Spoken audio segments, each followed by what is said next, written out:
What's up guys, Curtis here and welcome to a brand new FIFA 18 potential kind of video. Today we are back. It's the first time we've done this in a little while and it's actually going to be the last time you guys see a video in this room. The last thing to go in the move, literally all that's left in this house is my desk and my computer.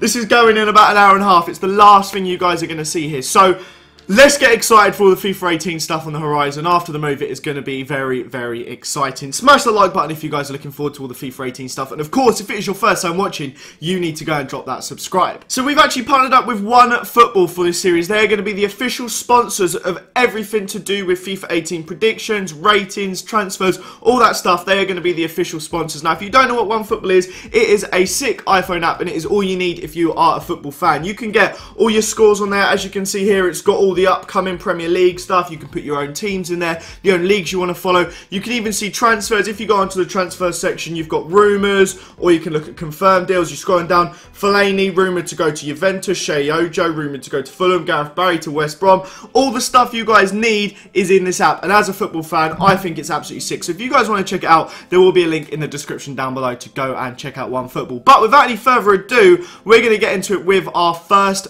position change of this series. So first up, we're going to have CRISCITO. Now, if you guys don't know, he ended up getting a Team of the Season card in centre-back. I'm just going to load it up so I can see for my own sake. Obviously, he started off as a left-back. He always does. He did have 2 informs at left-back, but the fact he got a Team of the Season at centre-back makes me think surely that must have been the position he played the most. It would be really bizarre for him to get that card if he didn't, and that would make me think that maybe he's going to be getting the position change. If he does, it will be absolutely unreal. His standard card last season, I've given him an upgrade because obviously he had a great year if he got a Team of the Season, but his standard card, if we look, 90 stamina, 80 jumping. That's sick for if you've got someone playing at centre-back. He is 6 foot tall, so that's a little bit of a downfall, but his defending's good, his strength's alright, he's very, very quick. So he could be a really interesting player. Maybe partnering with someone like Chiellini or something like that could make for an interesting defence for sure. Next up, we have FEKIR. Now, this guy is absolutely sick in FIFA. He always is, but he isn't a right wing. That is for sure. All of his special cards, he has an 84 striker, a different 84 striker, an 86 striker, and an 87 cam. So he's either going to be cam, centre forward, or striker. I don't know if he's going to be playing up front. Obviously, Lacazette has left now. Does that mean there's a space for him, or is he going to be sitting behind one of their new signings? I don't know. Nonetheless, he will be moving central, and hopefully his card is absolutely sick. He should be getting an upgrade after how good his season was last year.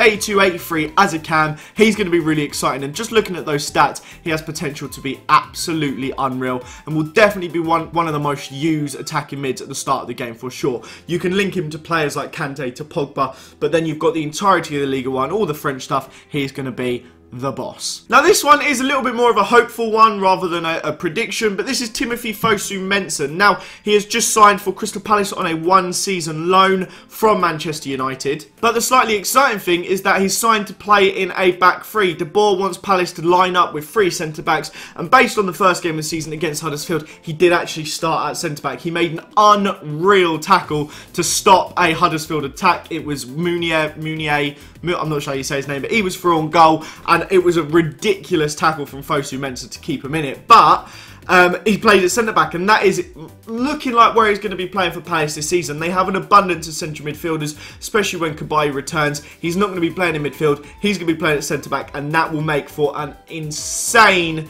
card on Ultimate Team. The pace and physical is going to be so OP. Imagine if for some reason they upgraded him to gold. It wouldn't happen, but imagine. And of course, he'll get the perfect link with Riedewald too, the other Dutch centre-back at Palace. But next up, we have Gomez. Now, if you guys don't know, he had the amazing season last season for Atalanta, playing in centre forward / striker. He scored a ton of goals. He got that special card. He got his Team of the Season. He had like 2 or 3 striker informs. Can't remember exactly what it was, but he was playing down the middle and doing really flipping well. I've given him +5 in his shooting. You'd expect the amount of goals he scored for him to get that, but the most exciting thing is that he's going to go from out wide to in the middle, and there's a few players in this Serie A that actually did that last season. So hopefully he could end up being an absolutely sick card next year on FIFA, and playing down the middle could be really, really exciting. Next up, we have Sadio Mane. Now, I wasn't too sure about this one. Now, obviously, he spent last season on the right because Coutinho was on the left. Now, they just started the first game of the season. I don't know how they're going to line up in the Champions League. I think you guys are seeing this the day after, but at the time of recording, the Champions League game is in a couple of hours. But He played in the left with Salah on the right for the opening game of the season, and if Coutinho does leave, that means that Coutinho's not going to be on the left, and someone needs to go over there. I think they're going to keep Salah on the preferred right-hand side, put Mane on the left, and that means you could have a really exciting card on this left-hand side. Really good pace. He's going to be a cheaper option to Hazard. I'm not sure if they're going to keep Sanchez on the left or play him in striker in terms of EA, because I don't know which position he's really going to be playing this year, if he's even in the Premier League. But he's going to be an exciting left winger that can cut in and score a lot of goals. So hopefully for FIFA's sake, and Mane continues to play on the left, I think he could be exciting, because we're going to have Salah as a right-sided card regardless. Now imagine that in FIFA, the amount of cutting in. If you're playing a 4-3-2-1, you stick someone up top and then you've got Mane and Salah cutting in.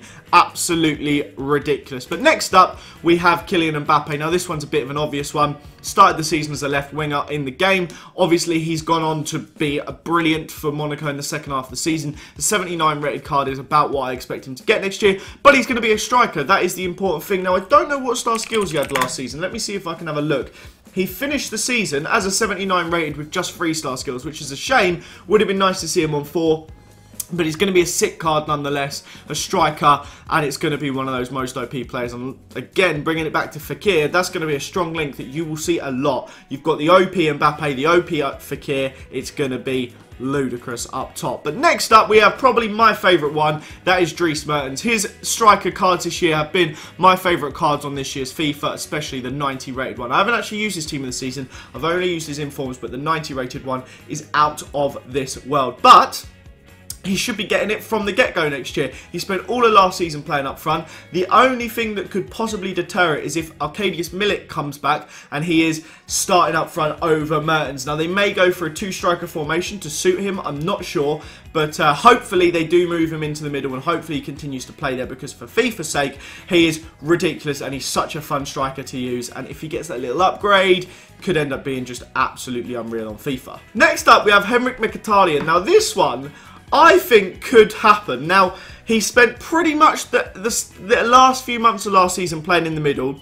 They've started the season off with Mata on the right, and then either Rashford or Martial on the left, and then Mkhitaryan playing behind Lukaku up top with Pogba and Matic deeper. Hopefully they continue to do this. If they keep Mkhitaryan in the middle, I think that's what his Dortmund card was a couple of years ago, I'm pretty sure. I'm going to double check just so that I don't get it wrong. But if they move this guy into the middle, I don't know if he's going to stay at 85 rating or not, but he has potential to be unreal. 5-star weak foot, obviously, right-footed, 4-star skills, good physical, all that sort of stuff. Now, yeah, if we go back to FIFA 14 and 15, he had central attacking midfield cards. He did end up as a right mid at Dortmund, but the first 2 seasons, he played in the middle. Now, I'm sure he'll be versatile. He'll be playing on the left, playing on the right, whenever they need him to, because that is what he can do. He can play anywhere along that line, but if they continue to play him in the middle, we could be having one of the new sick central attacking midfield players for BPL next year. It's not even BPL anymore, is it? We're supposed to call it EPL. I'm not going to be doing that. Next up is NACHO MONREAL. This could be a bit of a fun, interesting one at the back. Now, NACHO MONREAL is not going to play left back for Arsenal at all this season.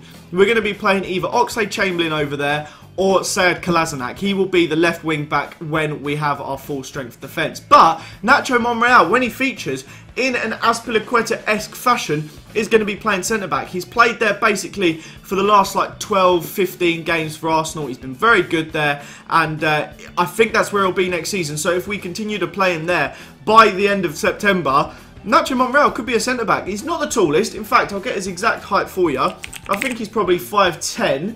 He is 5'10", yep, nailed it. Left-footed, he could be interested in the defence. He's not very tall, but that pace, he's got good stamina, good defending stats, good for playing out the back. If you like to play from your defence, this guy could be a really, really perfect one for you. Last but most certainly not least, we have one that I think will be really exciting again. That is Georginio Wijnaldum. This guy is not going to be playing on the left for Liverpool at all this season. They have enough wingers. He spent most of last season playing in central midfield, and he's going to continue to do so. He'll be part of a free with Henderson and Emre Can, I imagine, and yeah, he's going to be playing in central midfield, and if they keep his stats the same, which is what I've put here, he could be absolutely brilliant. Good pace, nice well-rounded stats, not the best physicals, but that doesn't matter. If you're playing him in a free, or if you're playing like a 4-3-2-1 and he's on either side of those three, this guy has potential to be one of the sickest central midfielders next year for a cheap price, because that pace is good.